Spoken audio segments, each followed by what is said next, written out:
Bago nga tayo magsimula ay isang malaking shoutout kay Sir Belo Joko at gayon na rin kay Sir Ronald Verbosidad at kay Sir Edmond Global Sopnet. Maraming salamat po sa pagsuporta sa aking maliit na channel. At nais ko na rin i-promote ang aking YouTube channel membership. Kung inyo nga makikita ang join, maaari nyo nga yung pindutin. Once ka naging member kayo sa aking membership ay priority kayo sa mga shoutout at gayon na rin sa mga benefits. Kaya naman maraming salamat mga ka-viral. Marami nga ang nagtatanong kung bakit hindi nga nagpakita itong si Jamie Malonzo sa nangyaring laban ng Gilas Pilipinas kontra sa Chinese Taipei. Samantalang nung laban nga ng Gilas Pilipinas kontra naman sa Hong Kong ay nandun nga si Jamie Malonzo at maganda pa nga ang kanyang ipinakitang performance. Kaya naman marami ang napaisip kung bakit hindi naka-line up ngayon si Jamie Malonzo kontra nga sa Chinese Taipei. At kanina nga lang ay may mga lumabas na video. Mapapanood ka sa kumakalat na video na itong si Jamie Malonzo ay lasing na lasing sa Hong Kong, tapos may isang lalaki na nakaputi na nung una ay ina-assist siya, tapos kalaunan bigla ngang binugbog itong si Jamie Malonzo. As in bugbog sarado talaga si Jamie Malonzo. Hindi nga lang pwede ipakita yung video dahil bawal nga sa rules and regulation ni YouTube. Ngunit ang paliwanag naman ng SBP at kaya na rin ni Coach Tim Cone kaya daw hindi nakapaglaro itong si Jamie Malonzo dahil daw sumasakit ang sikmura.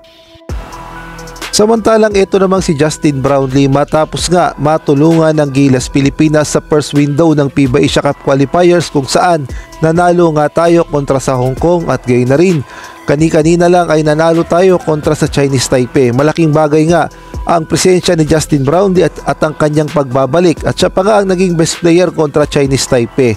At ayon na rin mismo nga kay Coach Tim Cone matapos nga ang serbisyo ni Justin Brownlee sa Gilas Pilipinas ay mukhang maglalaro muna to sa ibang liga dahil alam naman nating lahat na magbubukas na ang PBA at ito nga si Justin Brownlee ay hindi naman pwedeng maglaro sa All Filipino Cup. Kaya naman sabi nga ni Coach Tim Cone maglalaro muna nga si Justin Brownlee sa ibang liga upang makondisyon ang kanyang pangangatawan once na muling ipatawag siya sa Gilas Pilipinas. At ay na rin nga yan sa naging report ng Spin.ph na itong si Justin Brownlee ay mukhang sa sideline muna overseas. Ngunit nilinaw naman ni Coach Tim Cone na ang paglalaro ni Justin Brownlee sa overseas ay temporary lang, kumbaga sideline. At ang mga liga nga daw na pwedeng paglaruan ni Justin Brownlee ay sa liga sa Europe, sa Japan at gayon na rin sa Korea at pwede rin daw sa Middle East. Ngunit once daw na nagsimula na ang Olympic Qualifiers at gayon na rin ang second window ng FIBA Asia Cup Qualifiers, si Justin Brownlee nga ay babalik na rito sa Pilipinas. At ito nga ang good news dahil nga maganda na ang program ng Gilas Pilipinas at maganda na rin ang ipinakitang performance ng Gilas Pilipinas sa first window ng FIBA Asia Cup Qualifiers at gayon na rin nung mga nagdaan na SEA Games at gayon na rin ang Asian Games.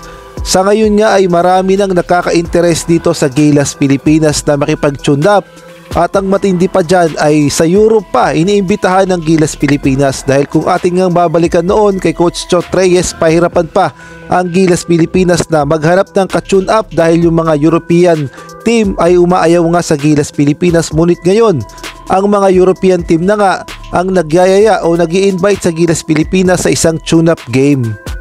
At ay na rin nga yan sa naging pahayag ni Coach Tim Cone at sinabi niya nga na ang Gilas Pilipinas ay meron niyang imbitasyon mula sa mga bansa ng Lithuania, Slovenia at gayon na rin ng Czech Republic. Iniimbitahan niya ang Gilas Pilipinas para sa isang tune-up game. Masasabi nga nating ibang level na talaga ngayon ng Gilas Pilipinas dahil kinikilala na sila ng mga powerhouse at gustong gusto pa silang maka-tune up. Kaya naman abangan na lang natin ang mga schedule ng mga posibleng tune up game ng Gilas Pilipinas bago nga sila sumabak sa Olympic Qualifiers at gayon na rin sa second window ng FIBA Asia Cup Qualifiers.